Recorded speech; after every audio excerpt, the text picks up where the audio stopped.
Assalamualaikum Sobat Tambang, jumpa lagi di channel Dunia Alat Berat.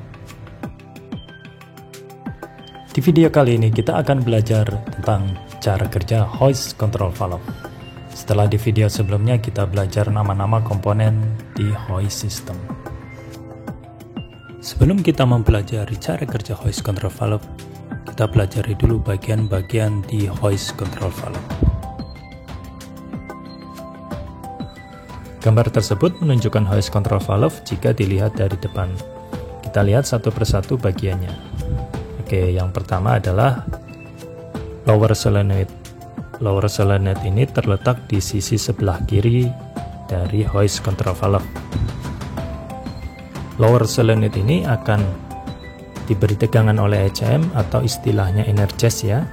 Akan energize ketika posisi hoist lever sensor di posisi lower ataupun float, atau ketika hoist system masuk ke dalam posisi snap.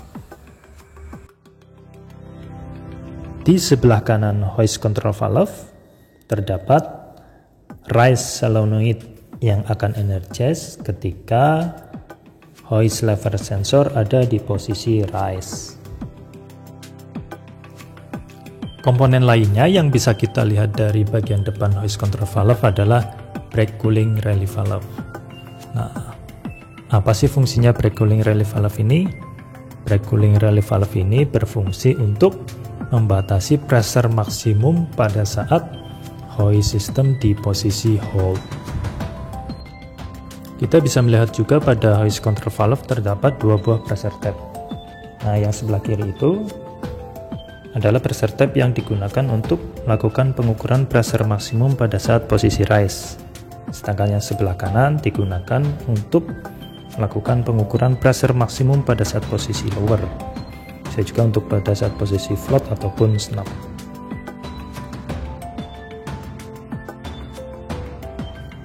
Kalau dilihat dari bagian belakang, maka akan terlihat ada dua buah komponen di situ. Yang pertama adalah lower relay valve dan rise relay valve. Dari namanya sudah jelas ya, kalau lower relay valve itu digunakan untuk membatasi pressure maksimum pada saat posisi lower, sedangkan rise relay valve digunakan untuk membatasi pressure maksimum pada saat posisi rise.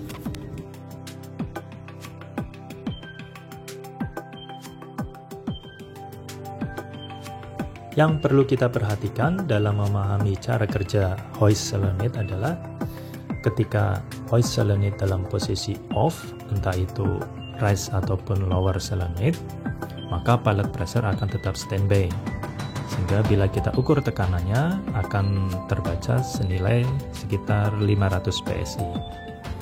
Tetapi ketika hoist solenoid itu diberi tegangan oleh ECM dan menjadi on, pilot pressure yang ada di situ justru akan di drain, sehingga tekanannya bisa mencapai 0 PSI. Oke, sekarang kita lihat cara kerja dari hoist control valve. Kita mulai dari posisi hold. Pada saat posisi hold, rise dan lower solenoid dalam kondisi off. Pilot pressure pada rise dan lower solenoid akan standby dan menahan directional spool di posisi center.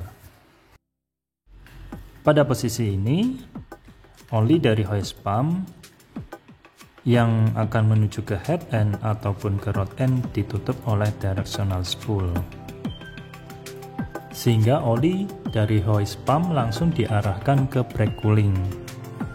Nah, untuk membatasi pressure maksimum pada saat posisi hold, digunakanlah brake cooling relay valve yang membatasi pressure maksimum hanya pada 85 PSI. Dalam posisi hold, karena tidak ada aliran oli yang menuju ke head end ataupun ke rod end, maka hoist cylinder akan tetap dalam kondisi diam. Posisi selanjutnya adalah posisi rise. Pada saat posisi rise ini, rise solenoid akan diberikan tegangan oleh transmission HM atau istilahnya energize. Sedangkan lower solenoid tetap dalam kondisi off. Karena rise solenoid energize, maka pilot pressure pada rise solenoid akan di-drain ke tank. Sehingga tekanan pilot pressure pada bagian rise solenoid akan turun menjadi 0 psi. Sedangkan pilot pressure pada lower solenoid masih tetap ada, akibatnya directional spool akan terdorong ke arah rise solenoid. Pergeseran ini akan membuka aliran oli dari hose pump melewati load check valve menuju ke head end cylinder, sehingga hose cylinder akan memanjang dan dam body akan terangkat. Oli di dalam rod end hose cylinder akan terdorong keluar menuju ke hose control valve, yang selanjutnya akan diteruskan ke brake cooling dan akan kembali menuju ke hydraulic tank. Oke, sekarang bagaimanakah cara hose control valve membatasi pressure maksimum pada saat posisi rise? Mari kita perhatikan dengan cermat directional spool pada sisi yang berdekatan dengan lower solenoid. Ternyata terdapat lubang kecil yang menghubungkan suplai oli dari hose pump menuju ke dual stage relief valve signal stem, sehingga dual stage relief valve stem akan terdorong ke bawah dan membuka aliran oli dari hose pump menuju ke high pressure relief valve. Setting maksimum pressure pada saat posisi rise adalah 2750 psi. Dengan terdorongnya dual stage relief valve signal stem ke bawah, menutup aliran oli yang dari hose pump menuju ke lower relief valve. Jika pressure pada head end melebihi settingan maksimum pressure, maka high pressure relief valve akan terbuka dan oli akan di-drain, sehingga tekanan di sebelah kiri main relief dam valve akan turun dan membuat main relief dam valve bergeser ke kiri, membuka oli dari hose pump langsung di-drain menuju ke hydraulic tank. Dengan cara inilah pressure maksimum tetap dijaga tidak melebihi nilai settingannya sebesar 2750 psi.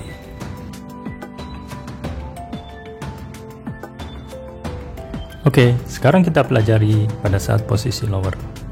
Ketika operator menggerakkan hose lever sensor ke posisi lower, transmission HM akan mengenergize lower solenoid, sedangkan rise solenoid tetap dalam posisi off. Pilot pressure pada lower solenoid akan di-drain, dan pilot pressure pada rise solenoid akan mendorong directional spool ke bawah, membuka aliran oli dari hose pump melewati load check valve menuju ke rod end. Selanjutnya hose cylinder akan memendek, dan oli dari head end cylinder akan menuju ke hydraulic tank. Nilai maksimum pressure pada posisi lower dibatasi oleh low pressure relief valve sebesar 500 psi. Nilai setting low pressure relief valve lebih rendah dibandingkan dengan high pressure relief valve. Jadi, walaupun suplai oli dari pompa terhubung ke low pressure dan high pressure relief valve, hanya low pressure relief valve yang akan terbuka. Dengan cara inilah, maksimum pressure pada saat posisi lower dibatasi. Untuk pengetesan maksimum pressure pada posisi lower, body up switch harus dalam posisi rise dan engine dalam kondisi high idle. Sekarang kita pelajari cara kerja pada saat posisi float.